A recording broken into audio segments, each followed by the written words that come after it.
I am utilizing the Bit Integrations plugin to establish a connection between these two platforms. Let's go to the Bit Integrations plugin dashboard. Create integration. Search for and select newsletter as a trigger. Now choose a form or a task name. Click the Fetch button. Next, go to your form page. Fill out the form and submit it.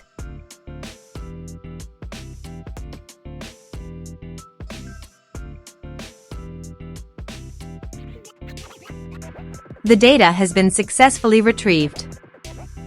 Set action. Search and select an action. LEMLIST.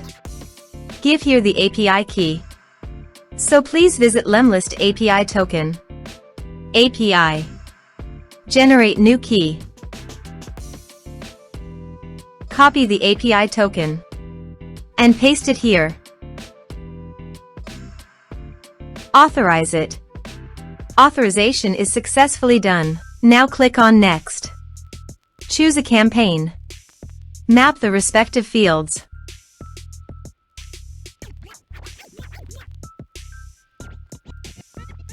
Under the action, you can update LEMLIST by checking the box.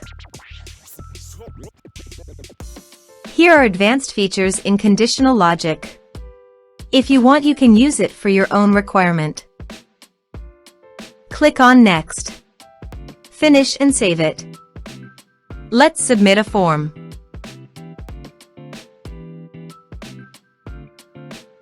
Click on Send Message. Form submitted successfully. Now go to the LEMLIST site. Bit integration.